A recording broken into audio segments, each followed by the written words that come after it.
तो आज की क्लास का हमारा टॉपिक है कूलाम के नियम का सदिश निरूपण। ठीक है, ये जो टॉपिक है ये जब भी एग्जाम में आता है तो कम से कम ये 4 नंबर का मिलेगा आपको। लॉन्ग क्वेश्चन में आता है 4 नंबर का है और इम्पॉर्टेंट भी है और कई बार पूछा भी गया है। लेकिन पूछा कैसे, कभी भी इस तरीके से जो हमने आपको हेडिंग के रूप में लिखा है इस तरीके से कभी नहीं आता। क्वेश्चन हमेशा नीचे से आता है, यानी लास्ट में जो हमें कंडीशन मिलती है उस कंडीशन से क्वेश्चन बनता है, वहाँ से पूछते हैं लोग। ठीक है, यहाँ से बहुत ही कम चांस रहते हैं कि ऊपर मतलब जो हेडिंग आपके सामने दिखाई दे रही है यहाँ से क्वेश्चन बने। क्वेश्चन हमेशा जो लास्ट में जब सॉल्व करेंगे तो लास्ट में जो हमें कंडीशन मिलेगी उस कंडीशन से ये क्वेश्चन कई बार पूछा गया है, इंपॉर्टेंट भी बहुत ज़्यादा है। ठीक है, तो हम देखते हैं क्या है कूलाम के नियम का सदिश निरूपण। ठीक है, तो देखिए तो हमने क्या किया,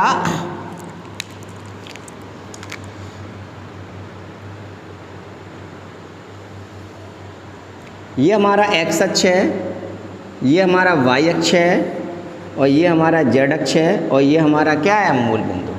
अगर हम कुछ भी x y अक्ष में लेते हैं तो इसको बोला जाता है ये x y तल की बात हो रही है। अगर हम y z में कुछ भी लें तो इसको बोला जाएगा y z तल की बात हो रही है। अगर हम z x में लें तो z x तल की बात हो रही है। ठीक है, तो हमने क्या किया, यहाँ पर 2 आवेश ले लिए, बिंदु आवेश। एक आपका बिंदु आवेश ये Q1 है और दूसरा हमारा बिंदु आवेश कौन सा है, हमारा Q2 है। तो हमने क्या किया, 2 बिंदु आवेश ले लिए, Q1 और Q2 ले लिया हमने। ठीक है, अब है क्या, हमने मान लिया कि जो Q1 आवेश है ये बिंदु A पे रखा है और जो Q2 आवेश है वो कहाँ रखा है, बिंदु B पर रखा है। ठीक है, तो अगर हम आवेश Q1 की मूल बिंदु O से जो स्थिति की बात करें, एक बार फिर से सुनिएगा सभी लोग, अगर हम आवेश Q1 की मूल बिंदु O से स्थिति की बात करें तो स्थिति इसकी हमने मान ली R1। अगर हम बात करना चाहें स्थिति सदिश की तो ये इस तरीके से होगी R1। ठीक है, ऐसे ही ये हमारा हो जाएगा आपका, ये हो जाएगा R2 वेक्टर। क्लियर ना।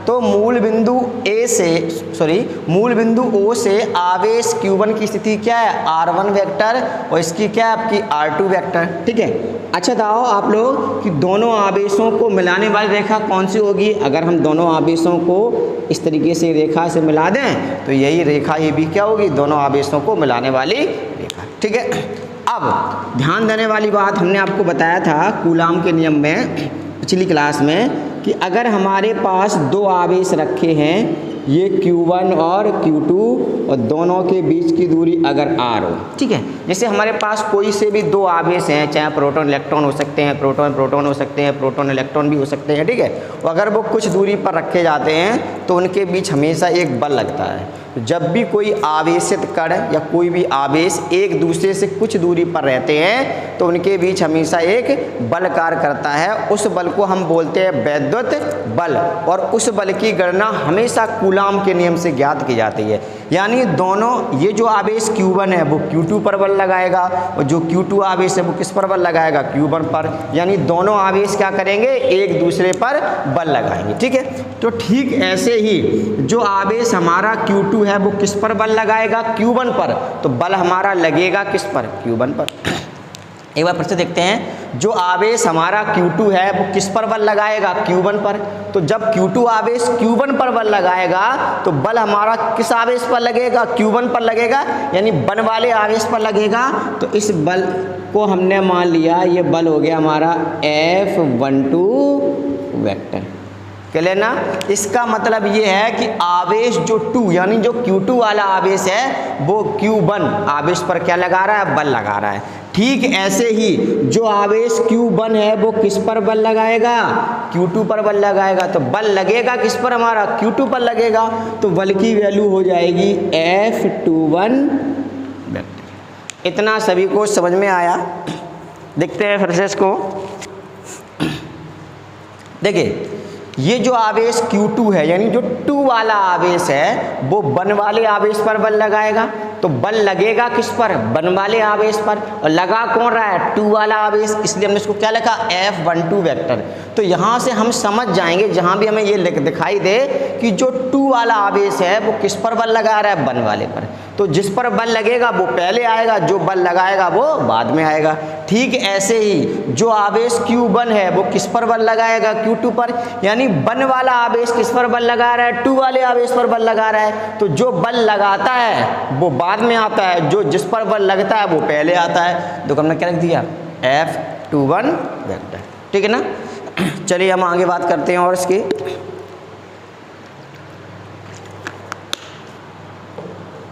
देखिए यहाँ तक क्लियर हुआ सभी को। अब दूसरी बात समझिए आप लोग, जब आवेश Q2 Q1 पर बल लगाएगा तो हम आवेश Q2 से कहाँ जाएंगे, Q1 की ओर जाएंगे। कहाँ जाएंगे, आवेश Q2 से कहाँ जाएंगे, Q1 की ओर जाएंगे, ठीक है। तो आवेश Q2 से कहाँ जाएंगे, Q1 की ओर, यानी 2 से 1 की ओर जाएंगे।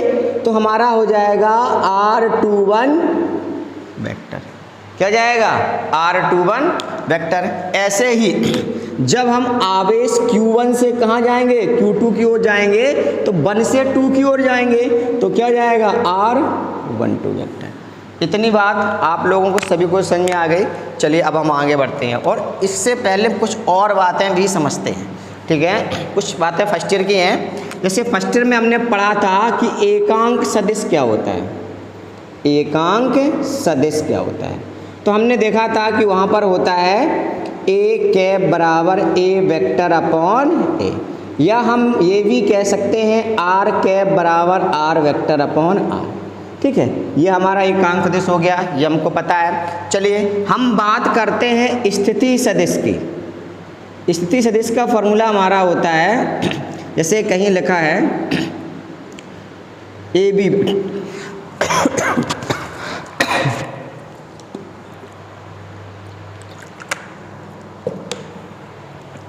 कहीं पर लिखा है स्थिति सदिश में ए बी वेक्टर बराबर, तो हम लिख सकते हैं इसका फॉर्मूला होता है ओ बी वेक्टर माइनस के ओ ए वेक्टर। ये हमारा फॉर्मूला होता है स्थिति सदिश का। क्या होता है, ए बी वेक्टर बराबर ओ बी वेक्टर माइनस के ओ ए वेक्टर। अब यहाँ ओ कहाँ से आ गया, तो ओ हमको ये बताता है कि हम मूल बिंदु ओ की बात करें, मूल बिंदु ओ से स्थिति सदिश है ये। जैसे यहाँ पर बेटा मूल बिंदु ओ से मान लो हम पी लेते तो यहाँ पे पी बी वेक्टर माइनस के पी ए वेक्टर हो जाता। अगर यहाँ पे एम लेते हम ओ की जगह तो जाता एम बी वेक्टर माइनस के एम ए वेक्टर हो जाता, ठीक है। तो अब थोड़ा समझते हैं। तो देखिए यहाँ से, जब यहाँ पर ए पहले था बी बाद में है, ए यहाँ पर कैसा है, पहले है, और बी कैसा है, बाद में है। तो देखो यहाँ पे बी पहले आ गया और ए कहाँ आया, बाद में, ठीक है। तो ये बातें हमें थोड़ी याद रखनी पड़ेंगी, ठीक है। चलिए देखते हैं। तो आवेश Q2 Q1 पर बल लगा रहा है, कितना बल लग रहा है, F12 वेक्टर। कितना बल लग रहा है,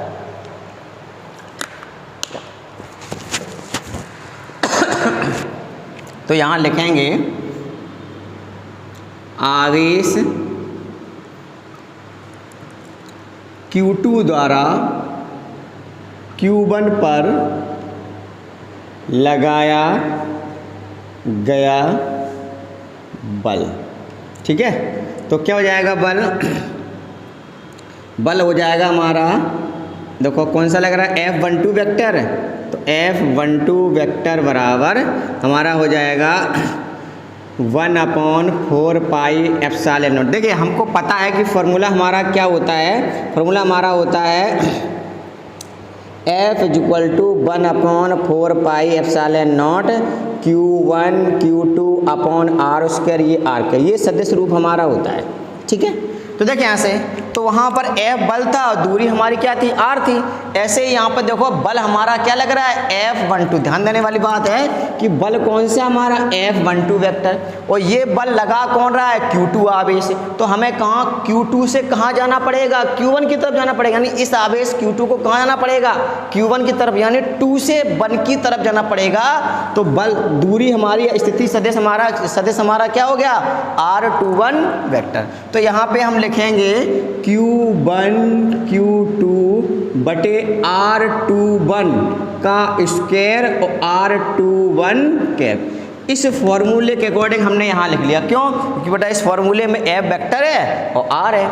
यहाँ बल कौन सा है? F12 वेक्टर बल है हमारा, और ये दूरी है, कह सकते हैं हमारा स्थिति सदिश है। सदिश हमारा क्या है यहाँ पे?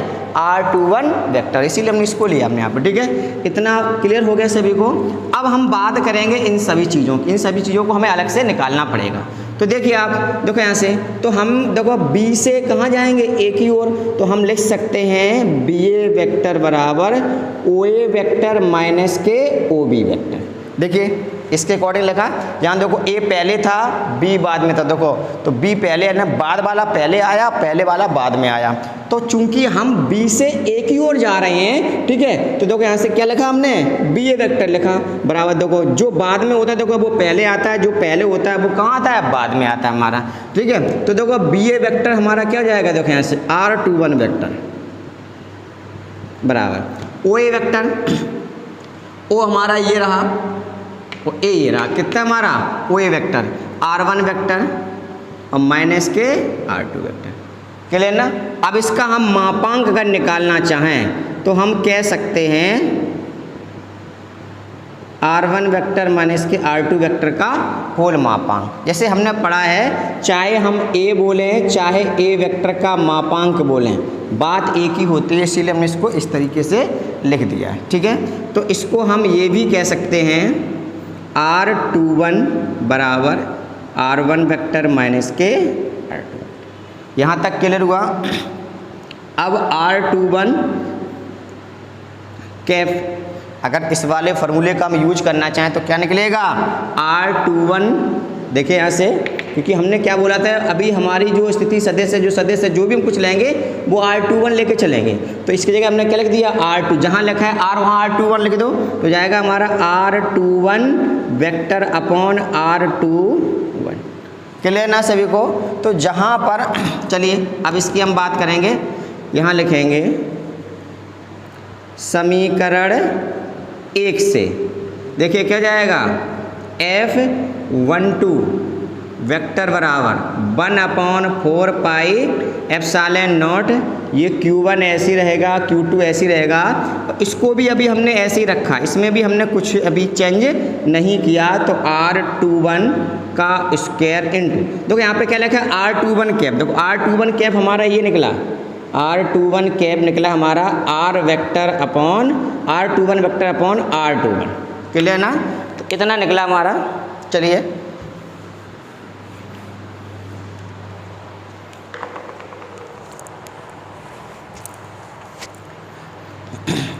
आगे देखते हैं। देखिए यहाँ से, तो इसकी देखो वैल्यू हमको ये दे रखी है, देखो ये दी है, सॉरी ये दे रखी है, और इसकी वैल्यू हमें ये दे रखी है। तो इन दोनों मानों को हमें सिर्फ यहाँ रखना है। तो रखिए क्या जाएगा? F12 वेक्टर बराबर 1/4 पाई एप्सिलॉन नॉट।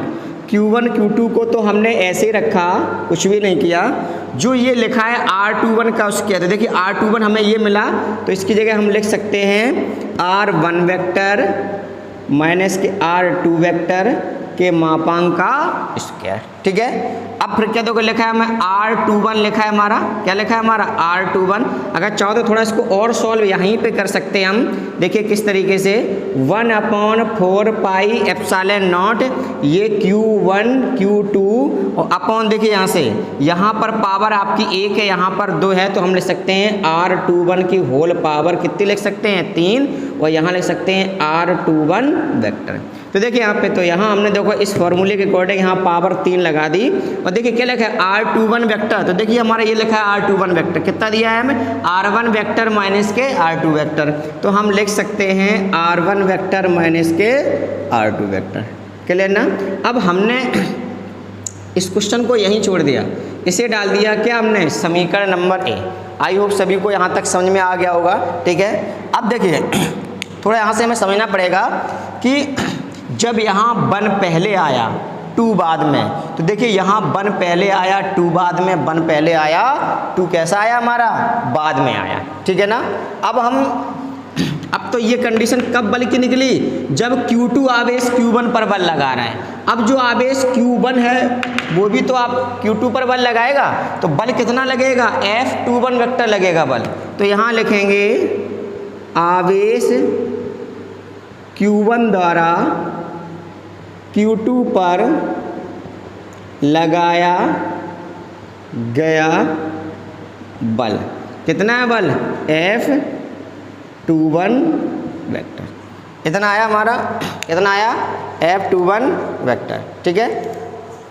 अब देखते हैं यहाँ से, देखिए जब यहाँ 1 पहले था 2 बाद में, देखो यहाँ पे 1 पहले 2 बाद में, 1 पहले 2 बाद में, 1 पहले 2 बाद में। अब यहाँ 2 पहले 1 बाद में है, तो इसके अकॉर्डिंग इसको हम लिख सकते हैं 1/4 pi epsilon not Q2 Q1 बटे R2 वेक्टर माइनस के R1 वेक्टर पे होल पावर 3, और यहाँ लिख सकते हैं हम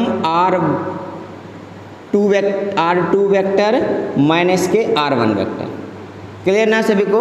अब हमने क्या किया, ऊपर वाले ब्रैकेट से माइनस का कॉमन ले लिया, किस तरीके से, और जो भी हमने माइनस का कॉमन लिया है उसको हमने सबसे आगे लगा दिया।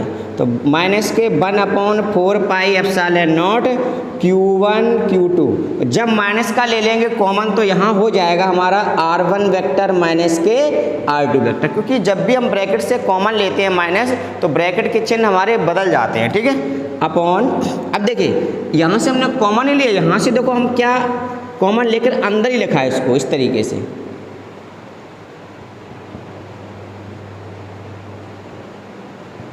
क्लियर ना, इसको हमने यहीं पर लिख दिया।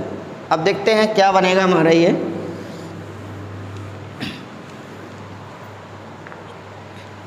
देखिए अब हमको पता है कि अगर मापांक के अंदर कोई भी चीज़ माइनस की होती है तो वो किसकी हो जाती है, प्लस की हो जाती है। किसकी हो जाती है, प्लस की। तो ये किसका जाएगा हमारा प्लस का, तो हो जाएगा हमारा F21 वेक्टर बराबर माइनस के 1/4 pi epsilon naught Q1 Q2, और यहाँ पर हमारा बनेगा अपॉन में, देखिए R1 वेक्टर माइनस के R2 वेक्टर पे होल पावर 3, और यहाँ हो जाएगा R1 वेक्टर माइनस के R2 वेक्टर। तो देखिए ये जो हमारा लिखा है, देखिए आपको दिखाई दे रहा होगा, ये समीकरण नंबर कौन सा है, ए। तो हम लिख सकते हैं समीकरण ए से, और कितना है, सिर्फ इतना है। ये पूरा हमारा क्या लिखा है, समीकरण नंबर ए। तो देखो यानी समीकरण ए हमारा क्या था, F12 वेक्टर, तो हमारा आ जाएगा F21 वेक्टर बराबर माइनस के F12 वेक्टर, ठीक है ना। तो कहने का हमारा मतलब ये हुआ कि देखो इस जो कूलाम के नियम का सदिश निरूपण, देखो इसका क्या कंडीशन निकली, F21 वेक्टर बराबर माइनस के F12 वेक्टर। कहने का मतलब है दोनों बल आपस में कैसे हैं, बराबर हैं, लेकिन माइनस का मतलब क्या है, माइनस का मतलब होता है विपरीत दिशा। इस माइनस का मतलब क्या हो जाएगा, विपरीत दिशा, क्योंकि बल सदिश राशि है। तो यहाँ से हमने ये देखा कि देखो अगर जितना बल ये वाला आवेश लगाएगा किस पर, Q1 पर, उतना ही बल Q1 आवेश किस पर लगाएगा, Q2 पर बल लगाएगा, लेकिन बल लगेगा कैसा, आपस में विपरीत दिशा में।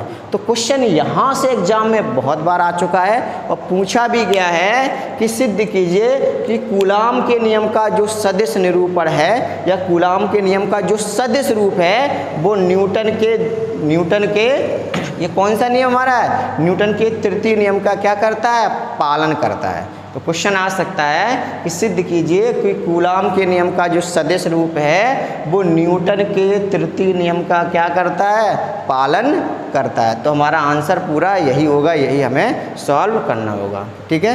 आई होप सबको समझ में आ गया होगा। धन्यवाद।